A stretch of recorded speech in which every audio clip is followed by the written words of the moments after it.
On today's episode of This Week in Space, we're back with our friend Geoffrey Notkin to talk meteorites. Stay with us.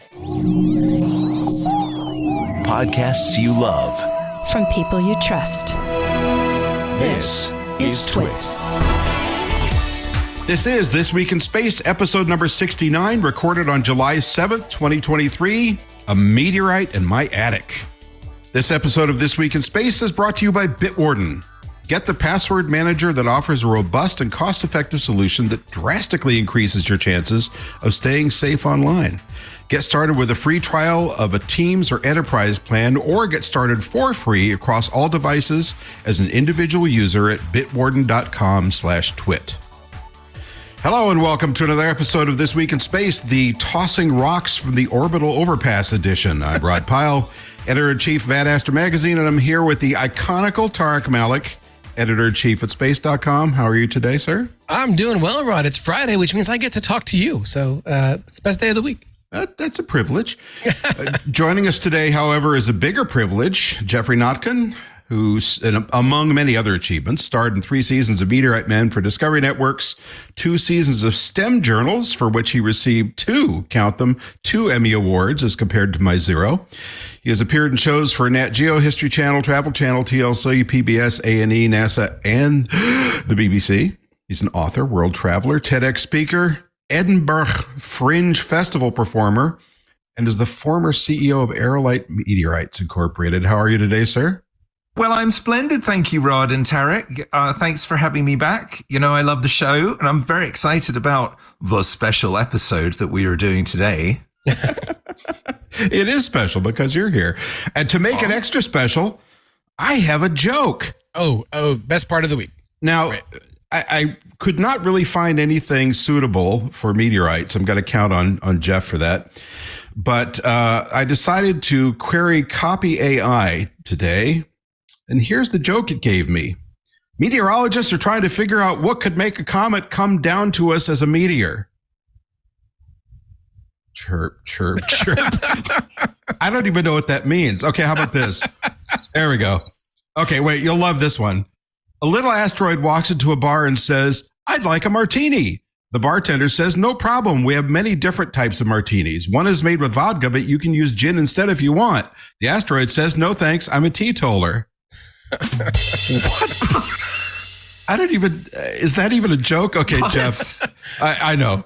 You can do better. Should we a rim shot just because it's really bad? Wow. I mean, it should have said, "No, because you're a Chevrolet." I just don't understand. Yeah, anything. That was too far out for me, man. Yeah. Well, what have you got? Well, I didn't bring meteorite jokes. I brought space jokes. Well, space I hope jokes that's work. okay. Okay, because alas, the show is not This Week in Meteorites. Well, and this week it is. And clearly our listeners are falling down the job. So, listeners, it's time for you to do us a solid and send your jokes. Meteorite jokes, please. We live for your jokes. Meteorite jokes. Why did Jeff Notkin send his salad back at lunch today? Because he wanted something meteor, right? Oh. No. Did you just come up with that, Tariq? Oh, no. I've used that joke on the show before, but that's a go-to. Wait, have you been cheating on me? Did you have other meteorite specialists on the show? No. I think that was just the first joke that I ever dust off. It's that one and why astronomers are always so happy. Because astronomy is always looking up. Ah. Yeah. Okay. I've not heard that one before. Okay, Geoffrey, fix this. I got 2 new ones for you. Okay, here, number 1.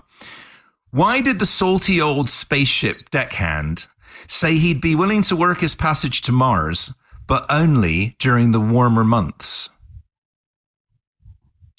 Because he was a solar sailor. Okay, you got a rim shot. All right. Thank you, gentlemen. This is my favorite. I've conducted a survey among astronauts, and here is a list of the most popular names for astronauts' dogs.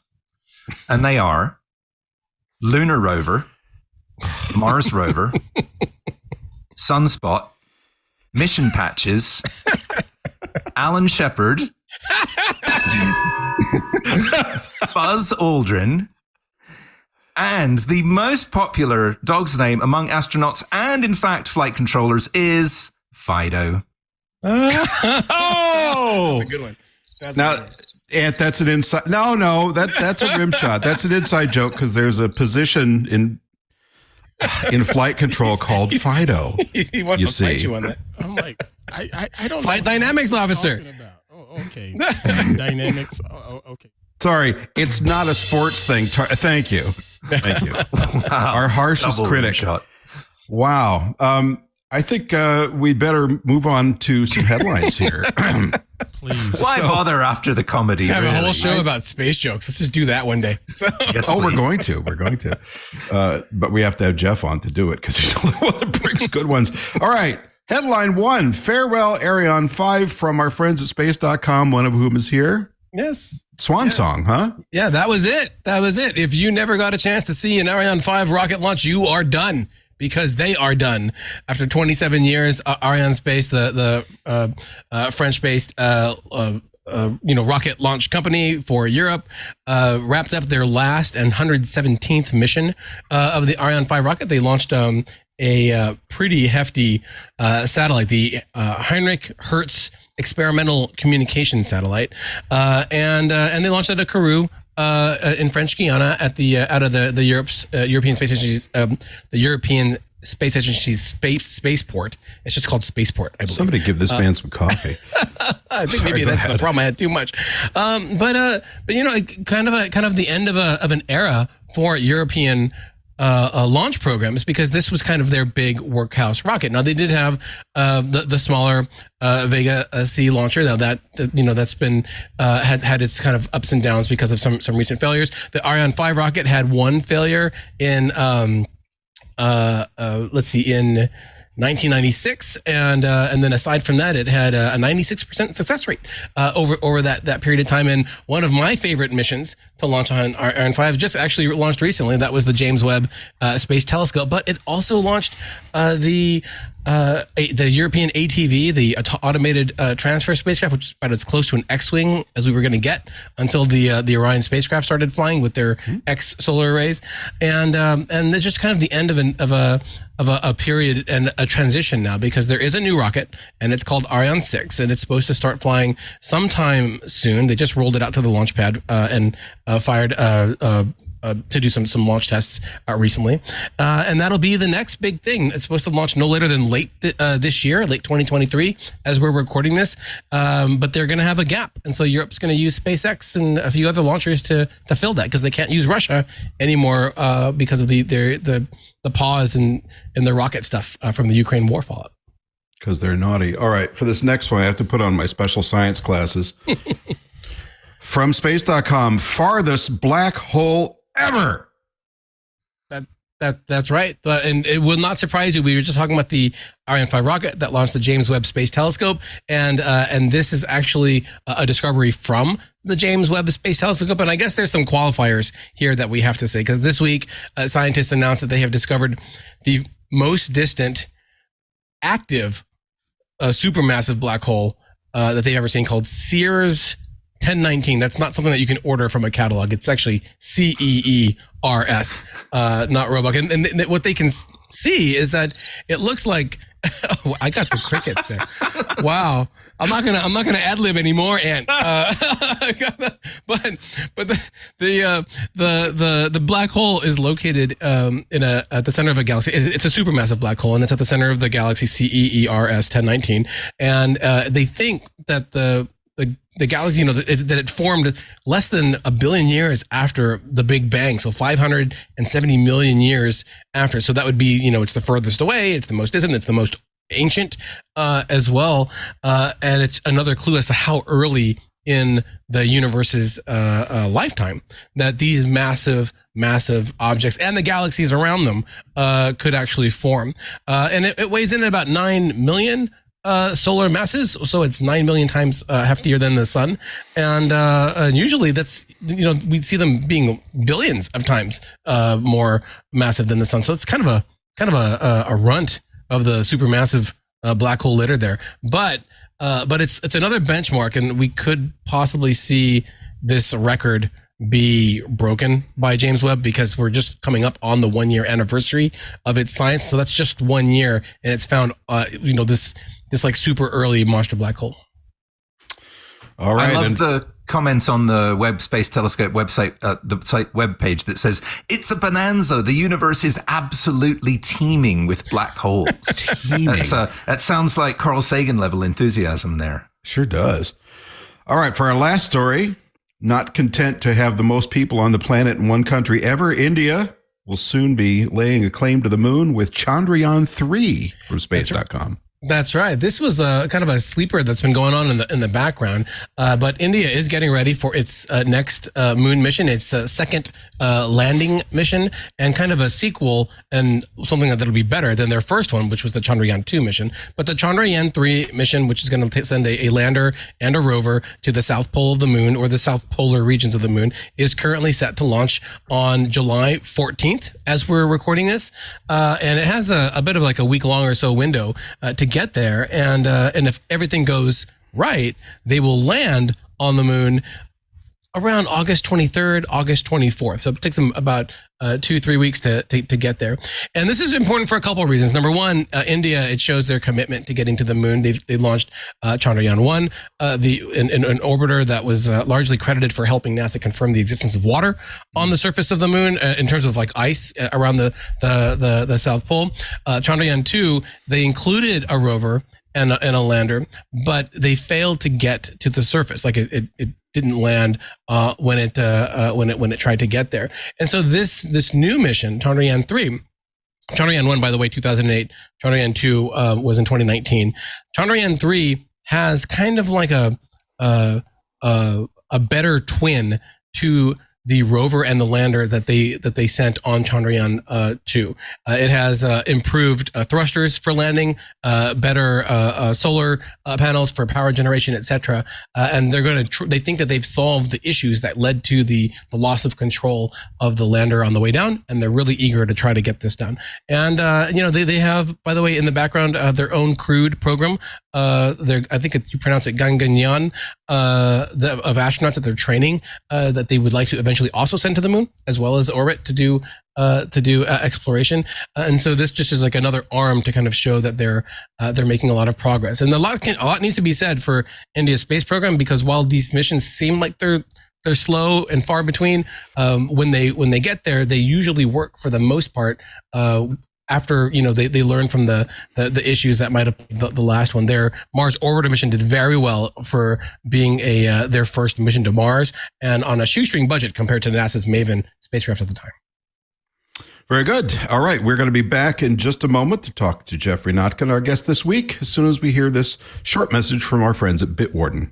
This episode of This Week in Space is brought to you by Bitwarden. Bitwarden is the only open source cross-platform password manager that can be used at home, at work, or on the go, and is trusted by millions. Even our very own Steve Gibson has switched over. With Bitwarden, all the data in your vault is end-to-end encrypted, not just your passwords. You can protect your data and privacy with Bitwarden by adding security to your passwords with strong, randomly generated passwords for each account. And you can go further with the username generator, creating unique usernames for each account, or even use any of the 5 integrated email alias services. Bitwarden is open source with all the code available on GitHub for anyone to view. This means you don't have to take their word for it. You can see that it's completely secure yourself. On top of being public to the world, Bitwarden also has professional third-party audits performed every year, and the results are also published on their website. This is open source security that you can trust. Bitwarden has also launched a new Bitwarden Secrets Manager, which is currently in beta. It's an end-to-end encrypted solution that allows teams of developers to centrally secure, manage, and deploy sensitive secrets like API keys and machine credentials. Secrets Manager keeps those sensitive developer secrets out of source code and eliminates the risk of them being exposed to the public. Bitwarden needs developers to help test out the new Secrets Manager and provide feedback. You can learn more at bitwarden.com/secretsbeta. Share private data securely with coworkers, across departments, or the entire company with fully customizable and adaptive plans. Bitwarden's Teams Organization option is $3 per month per user, while their Enterprise Organization plan is just $5 a month per user. Individuals, of course, can always use the basic free account for an unlimited number of passwords and upgrade anytime to a premium account for less than $1 per month, or bring the whole family with their family organization option to give up to 6 users premium features for only $3.33 a month. Here at TWiT, we're fans of password managers. Bitwarden is the only open source cross-platform password manager that can be used at home, on the go, or at work, and is trusted by millions of individuals, teams, and organizations worldwide. You can get started with a free trial of a Teams or Enterprise plan, or get started for free across all devices as an individual user at bitwarden.com/twit. That's bitwarden.com/twit. And we're back. Geoffrey Notkin, Meteorite Man. He rocks. NSS Board of Governors, former president of the NSS, punk rocker, movie producer. Did I miss anything? Oh, actor. Science writer, you left out, Yeah. and sometime part-time joke writer for This Week in Space. And author, book author. Yes. Yeah, I can't forget that. Well, thank you for the nice intro. Well, and of your many accomplishments, the recent one was you were invited, unlike Tariq and myself, I might add, or I can only say myself, I don't know about Tariq, you were invited to attend and participate in Asteroid Day. So tell us about that, if you would. With pleasure. What a fantastic event. So as you know, Asteroid Day is related to the B612 Foundation, an organization that was founded by astronauts Rusty Schweickart and Ed Lu about 20 years ago, actually exactly 20 years ago, to raise awareness about the dangers of asteroid collisions with Earth. And Asteroid Day takes place every year on June 30th, which is the anniversary of the enormous, strange, and still somewhat mystifying Tunguska event in Siberia. It took place in 1908. And that's the event, many listeners will have seen images of it, where the thousands and thousands of trees were flattened by some sort of impact event, but it remains very mysterious because there's no actual crater there. We know it was an antimatter explosion. Yes, well, that's definitely one of the theories that is circulated, especially among the UFO crowd. And so I was a speaker at the very first Asteroid Day, and this was my 4th time attending. It was held at the splendid Academy of Sciences in beautiful San Francisco this year on the 30th.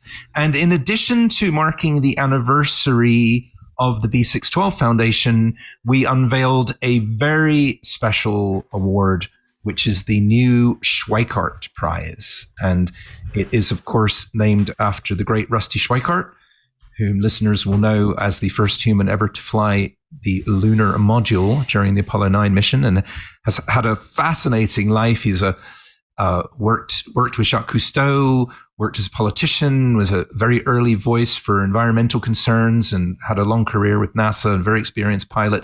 Still a very active, charming, and brilliant gentleman.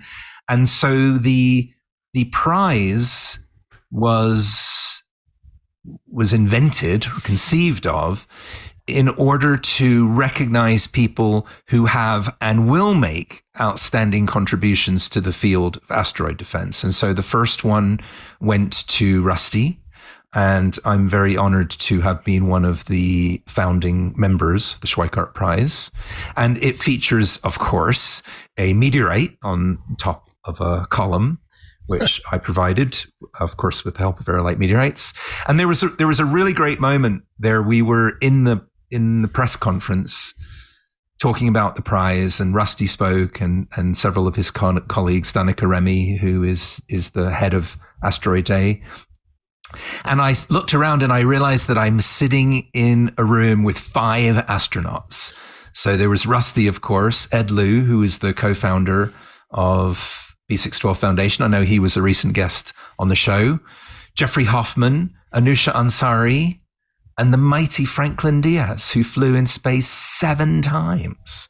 That's mighty. So it was a fantastic day. They're wonderful organizations, and I would really encourage anyone who's interested in Earth defense and asteroids and technologies that we might use to deflect asteroids, and also to find them before they encounter Earth, to visit B612 and become familiar with Asteroid Day. And they've done a wonderful thing with Asteroid Day. They've made it open source, a bit like Earth Day. So they don't exercise ownership over it. They started this wonderful thing and have invited others to do the same. So now there are numerous Asteroid Day events all over the world, and it's a growing movement and a very important one. And as someone whose career involves collecting fragments of asteroids that have crashed into the Earth, I can validate the importance of said program. That Jeff was my next question, because as you mentioned, we recently were able to talk to Ed Lieu about Asteroid Day and the risk to our planet that asteroids present, as well as the promise too, for the future. But as someone that literally does go and pick up the pieces of these objects that are out there, cavorting around the solar system on paths of their own, I'm curious what the asteroid threat or potential of these objects means to you. Because on one side, yes, there's this danger of big ones, hitting our planet. The dinosaurs, have firsthand knowledge of that. And on the other side, they have these secret histories locked inside them, it seems like, of basically how everything around us formed around the sun. Well, you're very astute as always, Tariq, and there's an amusing irony in my very passionate support for Asteroid Day and B612, and actually at the end of the day we had a good-natured Rusty, and he sat up on the stage, and a number of friends and colleagues went up and spoke, including myself, and one of the things I said to him was, Rusty, I really salute your work, and do please stop all of those big asteroids from hitting Earth. But if you could do me a favor and let a few of the just small ones please get through, because I do still need to have some work to do. And we had a good laugh about that. But seriously, meteorites, nearly all of which come from asteroids, as you know, but for the benefit of some of your listeners who may not be that familiar with the concept, we have a few meteorites from the moon, a few from Mars, but the vast majority of all meteorites that have ever landed on the Earth are believed to have come from asteroids. And so tiny fragments land all the time. It's only when there is a larger event, Chelyabinsk over Russia in 2013 being the most recent really major event, then for a while everyone's talking about, the danger of meteorite impacts, but then it tends to fade away from news media and public consciousness until the next one.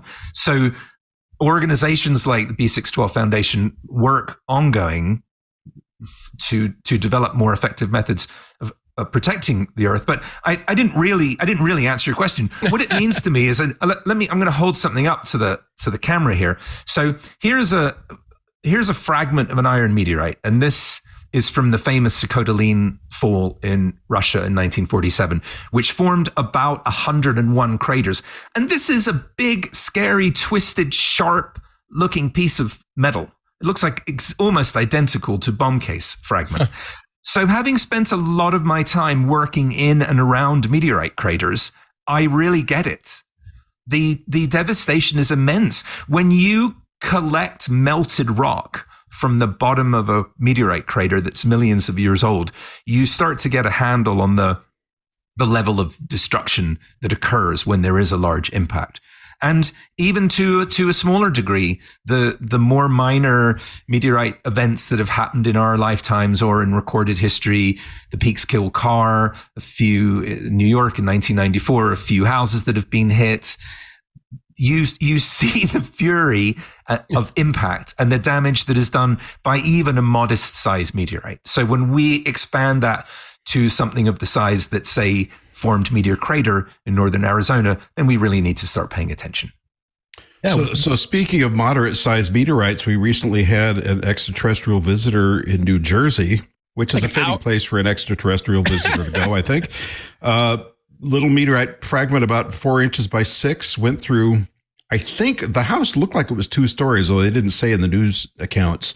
Went through either 1 or 2 roofs and ceilings, smashed into a wooden floor, ricocheted to a wall, and was found sitting there happily steaming away on the floor of this house. What do you know? Yeah. Well, yeah, in Hopewell, like an hour from my house. So.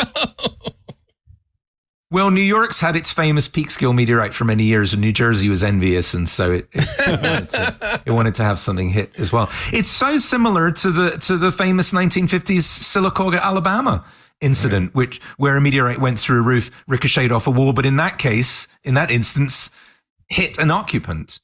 And it was a fascinating story. I'm always amazed by these something's been hit by a meteorite stories. This appears to be the real thing, because often they're inaccurate, spurious, one might say. You hear about some kid that claimed he was whacked in the head with a meteorite? Oh gosh, yeah. Well, we get a lot of these, Rod. Yeah. Over the years, there have been a lot of fake I've been hit by a meteorite, or I saw a meteorite story, one landed in my yard. And most of the fake ones involve some sort of variant of, well, it was burning hot and it sat glowing in my yard for 3 days, which, as we know, is not what happens to meteorites when they land. So immediately we know it's a bogus story. But every now and then there's a real one, although still to this day, the only positively documented case of a human being hit by a meteorite is the Sylacauga, Alabama story from the 50s, and that was a glancing blow. Mm-hmm. But yes, we've had a lot of weird ones. We've had people call us and insist they were hit by a meteorite and go, oh yeah, it hit my arm and bounced off and here it is. And my reaction to that generally is, if it had hit your arm, I don't think you'd be on the phone talking to us, but you'd probably be at the hospital if you could make it. Well, I'm impressed by a couple of things with the Ann Hodges story in 1954, which is, first of all, that you couldn't pronounce Sylacauga, Alabama. But besides coming through the ceiling, I thought it was telling that it ricocheted off a radio. Because this is when people had big radios. It was big enough to ricochet off the radio, which I thought was kind of cool. It slammed into Ann Hodges' thigh, and it was a generous thigh, and gave her a very large bruise. And then she had to get involved in a lawsuit with her landlord to get possession of the meteorite, which she later donated to a museum, which was good of her. Yes, I imagine. Well, if she were still around today, she would probably, perhaps I shouldn't speak for her, but perhaps she would be sorry that she had donated it, because that is one of the most desirable and sought after meteorites among collectors.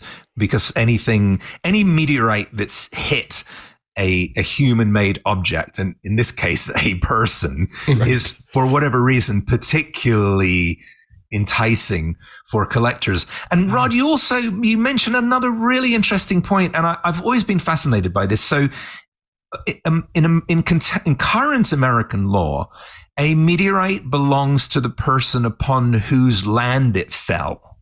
And if it's on federal land, then it technically belongs to the Smithsonian.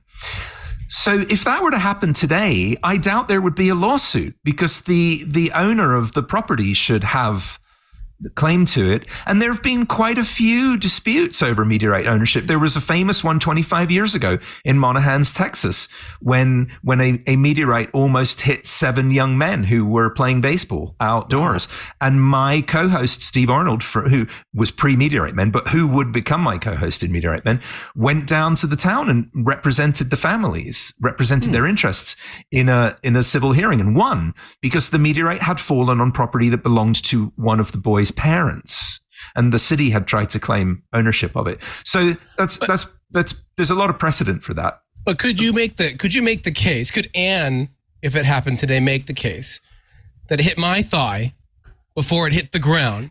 I knew you were going to say that. And therefore it hit me first before it hit anywhere else. And so I'm like the landing point for it. Maybe that's what she said. Tariq, you're absolutely brilliant. If the space.com thing doesn't work out for you, I think you should go to space law. Okay, but wait a minute. She lived in a rented house that went through the ceiling of the rented house first, so it would be the landlord's meteorite. Good point, Rod. But let's also remember that it doesn't technically become a meteorite until it hits the ground. Yeah. So does going through the roof count as it being a meteorite? And I've said this a million times in public speaking and outreach. It's a meteor that we see in the sky, the shooting star. The object is a meteoroid. Yeah. And after impact, boom, when it hits the ground, meteorite. So there is a very interesting little bit of nitpicky space law here. We're gonna have to get someone to dig into this more deeply, I think. Ooh, maybe Mrs. Hodges' descendants will revisit. I was gonna say, once some episode when you're the guest co-host, we should have a meteorite litigation specialist come on. We may have to create one for the episode, but I'm all for that. Okay. Well, I have a couple of facts I want to rattle off, and then we're going to go to a sponsor break. But from Professor Stephen Nelson of Tulane University, odds of injury by meteorite. Drum roll, please. Lifetime odds of dying for a meteor strike near you, 1 in 1,600,000. Odds of being struck by lightning, 1 in 135,000. Odds of dying as the result of a meteor strike anywhere in the world, a catastrophic geologic event, 1 in 75,000. As opposed to the odds of winning the Powerball lottery, presumably in the state where Tulane is, 1 to 195,249,54,000. So it seems like I have much better odds of dying of a extinction level event from a large asteroid hitting the Earth than winning the lottery. Or getting hit by lightning. Oh my God. So is there money in there somewhere is my question. And didn't your parents tell you not to waste money on the lottery? See, they were right. You would be better suited donating to B6 Jeffrey, Club Foundation. I was too old for there to be a lottery in the U.S. Oh, okay. I don't believe you for a second. Oh, believe me. Modest. All right. Let's take a quick break to hear from our sponsor, and we will be right back. So let's do a little classroom time, if we may. What are the types of meteorites and their origins in general? We have three large families, three basic types of meteorites. And those are the irons, and I held one up earlier, stones and stony irons. And iron meteorites are the residue of the once molten core of large asteroids that have broken up and cooled and found their way to Earth. And stone meteorites are the most abundant. It's an awkward word to use because there is not an abundance of meteorites, but the most frequently recovered type of meteorite we would describe as a stone or stony, and they are primarily from the crust or mantle of asteroids, and a very few, as mentioned earlier, from the Moon and Mars. And then the smallest and perhaps most intriguing of the three groups, the stony irons, divided into two classes, pallasites and mesositerites. And these are a really intriguing mixture of a nickel iron matrix and silicate inclusions. And in the case of pallasites, which are the ones with the beautiful green crystals, the crystals are gemstones. They are olivine, which is the gemstone peridot. So they are not only beautiful, but very valuable and really sought after by collectors. And also fascinating to researchers because they are thought to have formed on a very narrow horizon in asteroids on the core mantle boundary. So we have a very tiny part of asteroids that produce pallasites. And in most cases, in the vast majority of cases, all of those types, with very few exceptions, are rich in iron, which is why those listeners who may have seen Meteorite Men will always see us out in the boonies with metal detectors and magnets because we're searching for the iron nickel component that is common in most meteorites. And it should be mentioned that Meteorite Men is now available to watch again. Isn't that nice? A long absence, yes. Yes. So it was a good few years ago that we filmed it. LMNO was our production company, and we originally made it for Science Channel, but then it became quite a popular show and aired on all 7 continents, including Antarctica, which is not easy to air at McMurdo Station, but it was by special arrangement. And so, yes, we're back in the streaming world in glorious HD on Curiosity Stream and Spark and many other platforms, and that's made me very happy to see the show back out in the world again, although I was a bit horrified when I realized how much silver my hair has acquired since we I was going to say, that's always the hard part about stuff coming back around as you look at yourself. Know, right? And you look like one of those Hollywood big name actors that use their headshot from 25 years ago, but you look the same, so fear not. Oh, you're very kind. Thank you. I've had a few, of course, meteorite-related scrapes and bruises since then, so I'm possibly a little bit more banged up, but hopefully still equally enthusiastic about my odd topic. You know, I was curious, and forgive me if this is like a bonehead question, because you were telling us about the different types of meteorites, and of course that got me thinking about the different types of asteroids themselves. And the ones that I'm most familiar with are like S-type and C-type, even though I don't know what they mean half the time. And is there a relation between the different types of meteorites and those different types of asteroids? Like one is more rockier than metal or et cetera at all? Or are they just totally different classification systems? Well, you're absolutely correct, Tariq, and it's a really actually fascinating question. I've never been asked before.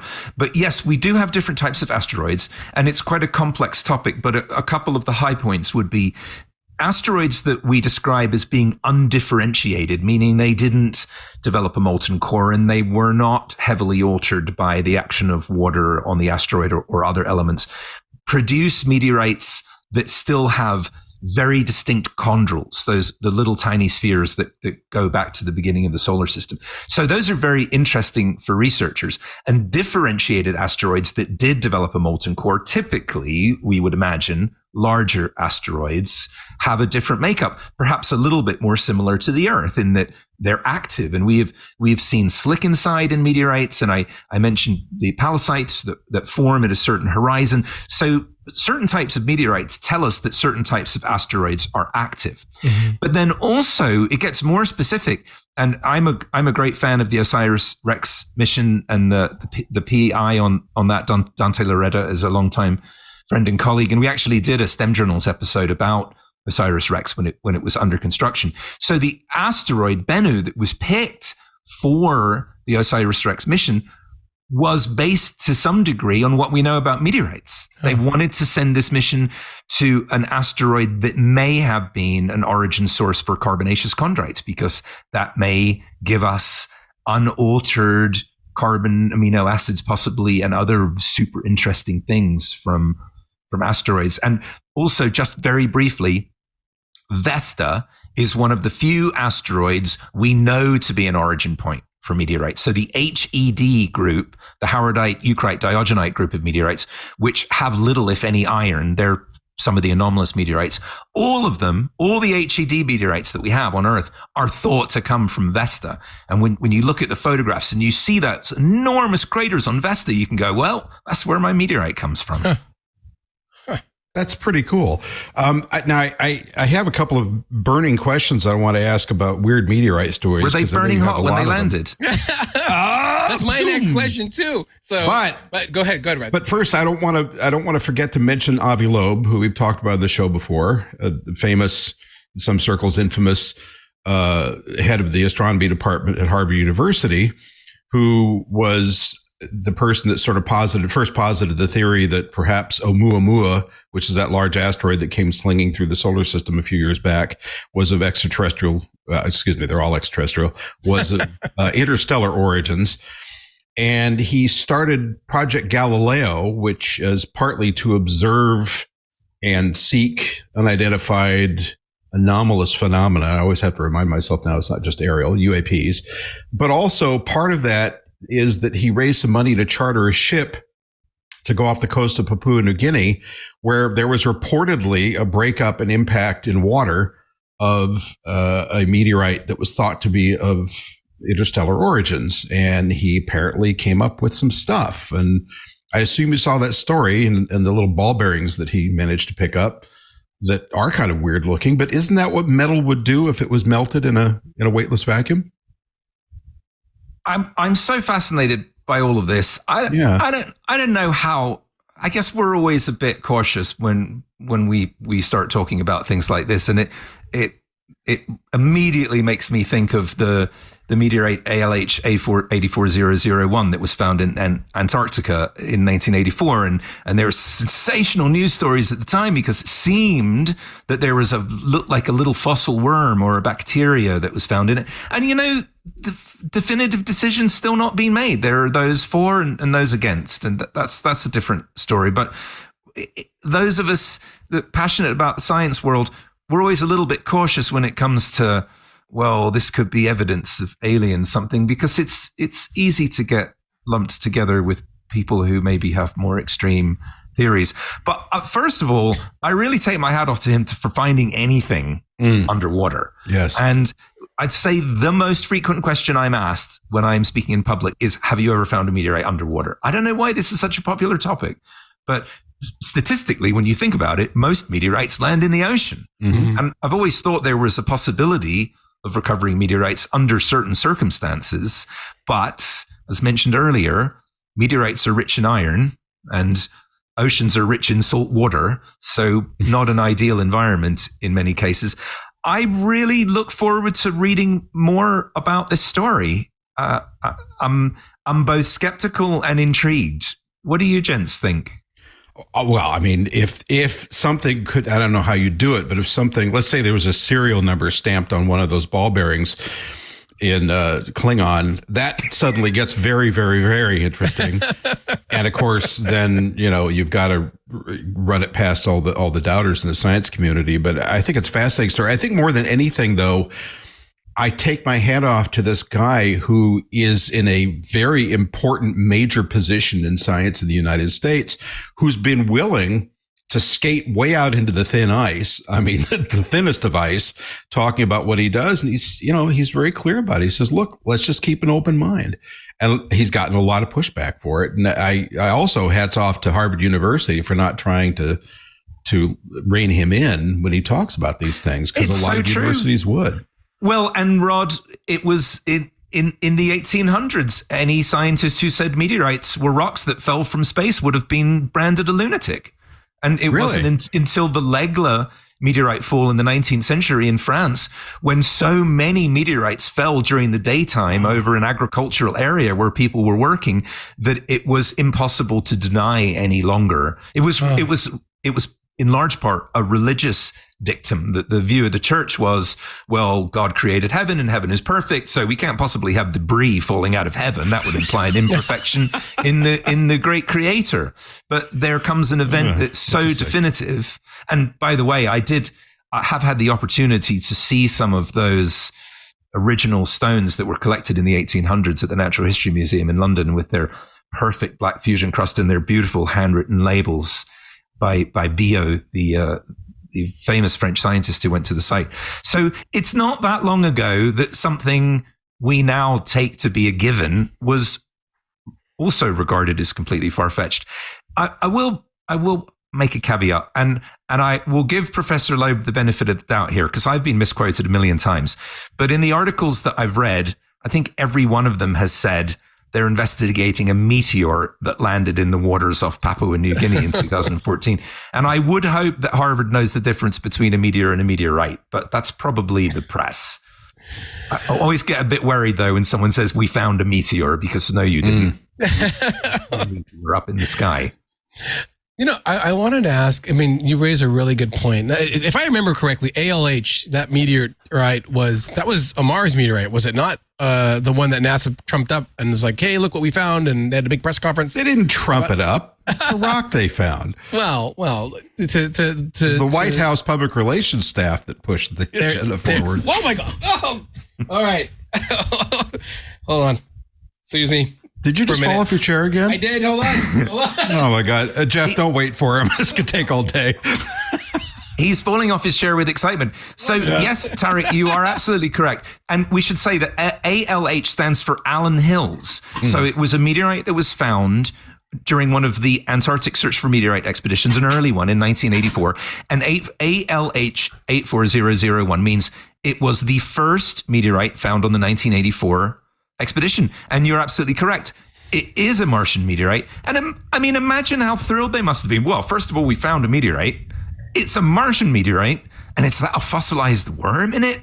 So I think the furor of interest in this possible sign of life was increased by the fact that it came from Mars, because you could go, well, if we were going to get a meteorite that had a fossil in it, would probably come from Mars, right? I guess the odds are maybe better. Well, I don't know if I told you this, Geoffrey, but when I was up at Pascal Lee's Arctic base last summer, our camp manager was a gentleman. You big show off. I know. You've never been, Jeff? You've never been? I have to take those opportunities when I can, because my life is so humble. But our camp manager was named John Scott, and he's run the Antarctic Meteorite Collection Program for, I think, 33 seasons. Well, why haven't you got an invite for us yet? I know. But what I had to ask him, of course, because I'm me, was, so those all belong to the National NSF, right? NSF. He goes, yeah. And I said, you telling me you never saw anybody? I didn't ask if he did. You never saw anybody pocket even a little chip? And he stared at me stonily and said, never. And I said, okay. Rod, you Just said had to the ask. unmentionable thing. I know, I'm such a barbarian. I couldn't help it. But what a cool thing to do. And from the sounds of it, when you're ski-doing along down there, if you see something dark in the distance, it's either, dog feces or a meteorite, because there's really very little else out on the icy plains. Wait, they have ice dogs out there? Well, they have sled dogs, don't they? I'm just kidding. They still use them. My friend Might find Robert Scott's corpse, but yeah. My friend Christopher Kokinos, who is a wonderful science author, joined the program and wrote a brilliant book about meteorites called The Fallen Sky, An Intimate History of Shooting Stars, which I cannot recommend highly enough for anyone who's interested. It's one of my 2 all-time favorite books about meteorites. And I have to say, Rod, since you now know the guy in charge, I have absolutely come to terms with the fact that if we go to Antarctica and we find meteorites, we cannot keep any of them. I'm okay with that. I'm okay with it. I just want a photograph of picking one up out of the ice with gloves or tongs or whatever. I think it would be a fantastic. Well, that's if we go with them. If you and I just go on our own, which I wouldn't advise dragging me along, but I do have natural warming features. But if you and I just go, we can collect anything we want. I will tell you that we did quite enthusiastically investigate doing a Meteorite Men episode there, which would have been very expensive. And I said, it's okay, let's do it as a 2-parter. Then it'll only be half the cost. And I won't name any names, because some parties were very helpful and supportive, and other parties made it very clear that we were not at all welcome. And should we get in trouble, the quote was, when you get in trouble, not if, when you get in trouble, don't call us for help. Wow. Which was enough for production to go, forget about this, let's go on to the next location. Yeah, hard to get an insurance bond on that trip. No kidding. One day. Well, I'm better now, by the way. Yeah, don't move around. It's dangerous for you to move around. Stop shifting. All right. What's your question, sir? Well, so I was like halfway through it. And I guess the question that I wanted to ask about is how careful when you find a meteorite, do you need to be, or do the public need to be, someone who finds one on it, to make sure that they don't either leap to conclusions, A, that it's a meteorite, or B, that it has, microbes from Mars or whatever, or that you don't mess it up, any more than it is, because it's had a pretty harrowing journey to land in your driveway, like in England, or in someone's house, like, in Hopewell, New Jersey, or something like that. I mean, it seems like very sturdy, but at the same time, you don't want to make it worse than it already is. Can I say, please, how wonderful it is to be asked questions that I've never been asked before? It really does not happen very often. It happens to Tariq all the time. Twice today, Tariq. Brilliant. Well, we could do a whole show just on this. Here are the bullet points on this.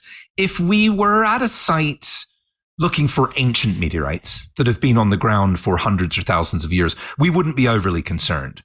Figuring, well, they've already survived a burning passage through the atmosphere and crashed into the Earth at several hundred miles an hour, and then probably been buried in the desert for a few thousand years. I'm being facetious, but how much damage could we really do?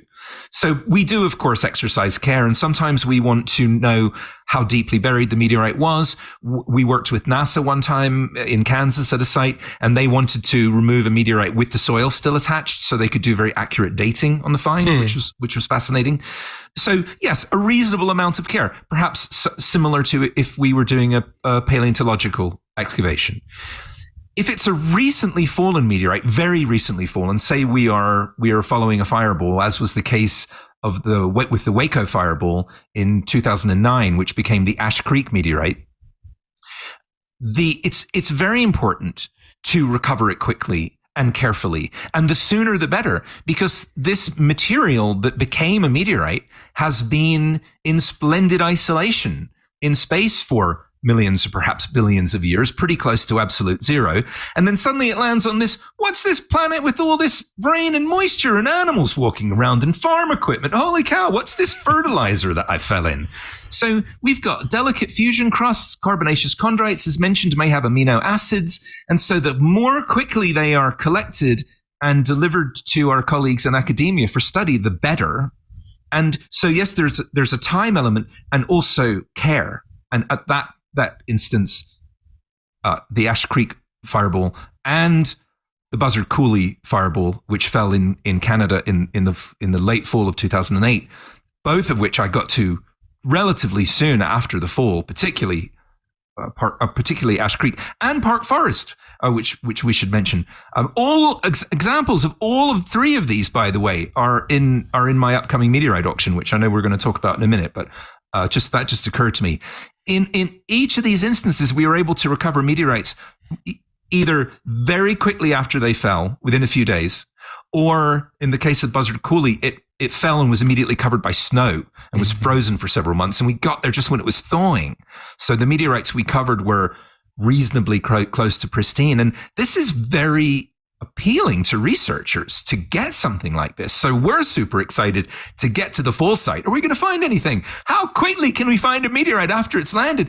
And then there really has been a race. Let's seal it in an airtight bag and put it in a FedEx envelope and send it to Center for Meteorite Studies at ASU, or whichever one of our colleagues we're working with at the time, or different scientists, of course, have different areas of specialization, and whichever lab may be best suited to receive that. And there have been a couple of instances in my life where we've done that, and wow, is that exciting?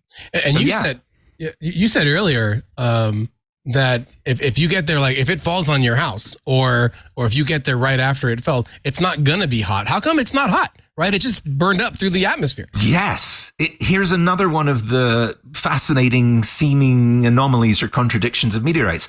So we see a fireball in the sky, and nickel iron has to be heated to between 2,000 and 3,000 degrees Fahrenheit to melt. So it's really hot.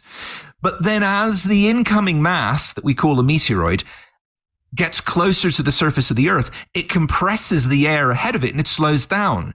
And there comes a point where it just falls. And that point is typically pretty high up, 7, 10, 12, 15 miles, where the air is cold. So in most cases, as far as we know, incoming meteorites, have the chance to cool down before they hit the surface. The largest potential meteorites that would make something like Meteor Crater, they don't care about the atmosphere. They don't even see that. They just punch through that.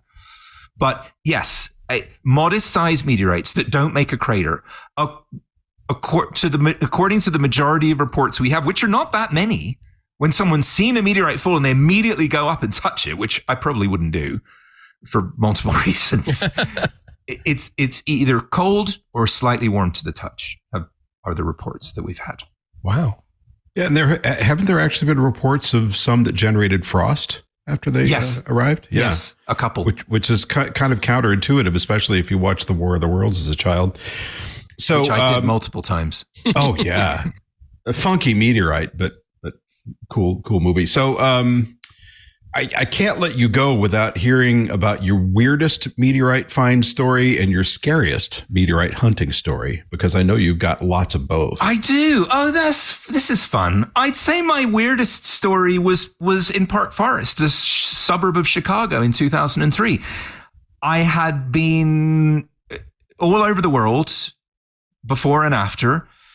I don't know what it is about meteorites. I don't know why they seem to fall in the Sahara or Siberia or the Australian outback. I'm being silly because they fall everywhere, but it seems that the best meteorite hunting locations are often in the most inaccessible places. But in this case, March of 2003, there was a major fireball over Chicago and hundreds of meteorites fell, a couple of baseballs-ish sized ones, and lots of smaller ones. And my hunting colleagues and I, Steve Arnold, again from Meteorite Men, and John Sinclair, very good friend, expert meteorite hunters both, we decided to go to the small end. So when multiple meteorites fall, we tend to, this also seems contrary, but it's laws of physics. The smaller ones fall first, little ones fall first. The larger masses have a bit more inertia and they go a bit further. So we tend to find smaller ones grouped together and then fewer bigger ones and then maybe a couple of big ones at the end.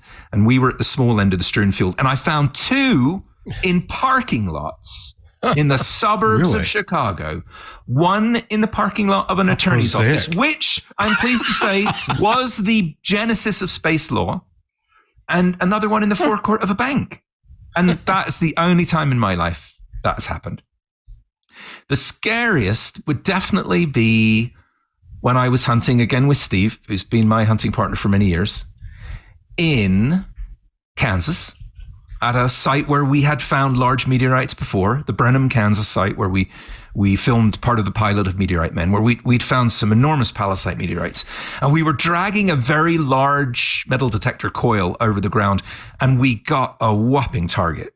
It really howled through the speakers. We go, oh, this is one. So we stop, unhook the detector, pinpoint it, start digging, dig. And it's a farm. It's Kansas farmland. There's a bit of soil, and then you get into the clay, and it's hard. It's viscous. So we're digging.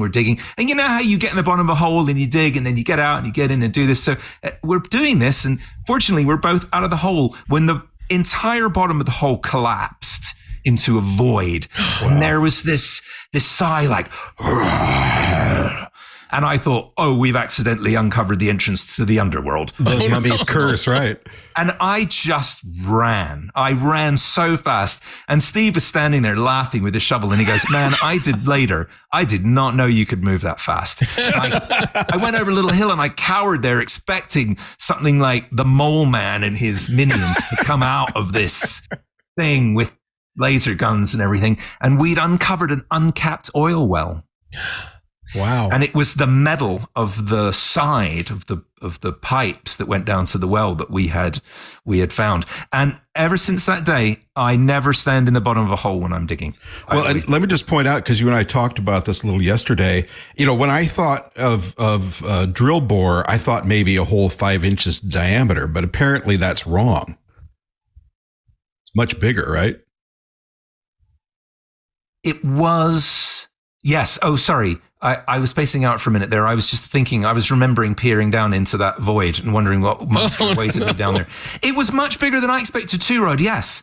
So you think of drilling and you think of a little thing like, I don't know, what is it, the size of a milkshake thing? Yeah. But no, this was massive. This was like a big, the size of a culvert that you'd see under a highway. So you could easily have fallen into it. I don't know, 4 feet across maybe in diameter. Wow. That is horrifying. Yeah, it was horrifying. Okay, so did you do the thing where you dropped a rock or a chem light to see how far it was? Of course we did. Did you ever hear it hit? Yeah, it took a while. And there was liquid down there. I don't know if it was oil or water or nitric acid or I don't know. The blood of the mole people. Could have been anything. But that could have been short work for you. Yeah, that is rather terrifying. Yes, definitely. Well, one of the scariest moments. Of course, there was the horde of hornets, and there was the breaking down and getting lost in the Atacama Desert, and being stopped by the Mexican army in the middle of nowhere. But those are just side stories, perhaps for another time. Mexican army, really? Yeah, with machine guns. Well, they all have machine guns. Fortunately, we were not shot. They thought we were drug runners, and when we showed them our metal detectors, they go, "Oh, it's just treasure hunters. Who cares?" They were very nice about it. But no, really, I mean, we were cowering in a ditch when this big Mexican army truck goes by, and it stopped right by us because they saw our truck out in we did have permission to be where we were. But we were also told that the neighboring property was of a drug lord. And so they jumped out with their machine guns. It really was like an action film. And we thought we better turn ourselves in. So we just stood up and waved, and they motioned us over. We showed them the metal detectors, and they go, that's nothing. Well, having had one very brief encounter with the Mexican army down in Puerto Escondido, most of the soldiers looked like they were about 13 years old, nervously fingering their M16s, which made me extremely nervous. Yeah, that's a good point, actually. Most of the guys were pretty young, and they probably wouldn't have been too worried about losing a couple of American, they imagined, tourists. All right. Well, we're going to come back with Tariq's next and possibly final burning question as soon as we take a short break for our sponsor. Well, Jeff, we've been talking about meteorites this whole episode, and you kind of teased the question that I've got next. Is that you've got an auction coming up of some of your finds, and I'm curious, what you do have that we should be looking for, and what it means for Aerolite and all of the stuff that you've got ahead. What should people be looking for? Oh, well, thank you. I appreciate your interest, Tariq. It's been a fascinating experience for me. I'm working with Heritage Auctions in Dallas, and the auction's actually live now. There will be an in-person event on July 22nd, but it's open for bidding and all the lots up there. We have 142 lots, and these are primarily pieces from my collection, my personal collection. Some pieces that I found. I wanted it to be fun. So there's some amusing stuff from Meteorite Men, my wardrobe from the first episode, and some of my metal detectors and fun stuff. There is a beautiful sculpture of the Meteorite Men made in Lego by Dave Shaddix, who is quite a famous Lego artist. But mostly it's some of the most beautiful or intriguing meteorites from my collection. And I've been doing this for 30 years. And I was always very clear, well, this is a Jeff collection piece, and this is an Aerolite Meteorites piece. So Aerolite Meteorites is alive and well, still thriving company, and we're at aerolite.org if anyone's interested in learning more. But the auction is something I wanted to do. I wanted to put these pieces back out into the world after enjoying them for decades, and I've selected 6 charities and nonprofits that will be beneficiaries of a significant part of the proceeds, including some kids charities and wildlife, and the Association of Applied Paleontological Sciences, which is a wonderful organization I've been a member of for 25 years that works to build good relationships between academia and collectors. So it's live now at Heritage Auctions. It's HA as in heritageauctions.com/Notkin, or you can just go to meteorites.link, and oh my gosh, as a photographer and an art guy and a science guy and a science writer, I'm being objective here. This is one of the loveliest catalogs that I've seen, and all the credit goes to Heritage. I didn't do the photographs, to their photography department, their design department. They really make meteorites look like magical sculptures from outer space, which they are, but you don't always see them that way when they're presented in a more scientific way. But they have beautiful blue backgrounds, and I wrote some essays for the catalog. It's 132 pages. I wanted it to be a book. I wanted it to be an artifact that people who are interested in meteorites could have, not just a listing of lots, but profiles of some of the great collectors in history. I wrote an essay about why museum numbers and specimen identification cards are so important and so interesting to me. And there's I suppose my favorite bit is a feature called the Socotoline Zoo. Now, I mentioned this. This is a Socotoline meteorite. I mentioned this earlier in the show. This enormous fall in 1947 in eastern Russia, and that's a shrapnel fragment that exploded when a crater was formed. But many pieces landed on their own as individuals, and they acquired these incredible shapes, natural sculptures, melting during flight. And so I've collected them for decades, and I go, oh, well, that one looks like an owl, and that one looks like a shark, and this one is obviously a bunny rabbit. And so they were put together in an assemblage called the Socotoline Zoo. There's a dragon. Actually, there are 2 dragons. There's a Welsh dragon and there's a sleeping dragon. So my colleagues go, Jeff, not every meteorite looks like an animal. And I go, no, you're wrong. It's just a question of finding the right lighting. And I'm an art guy, and I love zoomorphic things. So for me, that's one of the highlights. And it's their individual lots. We just presented them as this collective, the Socotoline Zoo.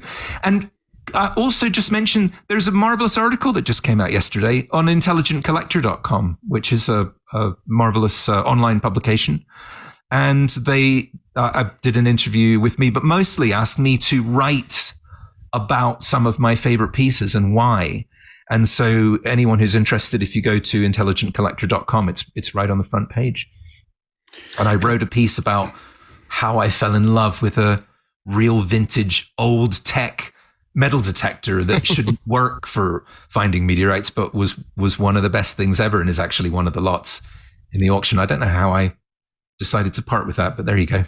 And for folks that are looking to add to their collection there, I mean, what's the end or start? Yeah. What's the close of the auction? So you have the live event on the 22nd. Is that Yes. the final day then? Or Yes, sir. They don't have a lot of time. So No, so couple of weeks, bidding's open, and there will be on the 22nd. It's every option there. I will be there. I'll be at Heritage headquarters in Dallas. It'll be a fun event. So there's floor bidding, there's phone bidding, proxy bidding. You can place a bid in advance. You can live bid on the day, and they're a really fantastic company to work with. And as you gentlemen know, I did an auction last year, similar, but it was such a wonderful event. We decided to do it again and to pick different charities, more charities. But I was very excited to see all of the tech that's involved, and you'll appreciate this as tech guys. They really make it easy to participate. So again, it's ha.com/Notkin if anyone wants to see that. And we did a bunch of videos as well. We filmed numerous exclusive videos, some of which are just life history of meteorites. So the Heritage team said, Jeff, pick your 5 favorite meteorites that have the wackiest story and tell us why. So if you would like to learn more about the subject, that is not a bad venue. Well, this has been fun as always, and I'm going to see you again in a couple of weeks, and I'm looking forward to that. But I want to thank everybody for joining us for our friendly chat with our old pal, Geoffrey Notkin, the OG Meteorite man himself. Where can we keep up with your activities beyond the auction, Jeff?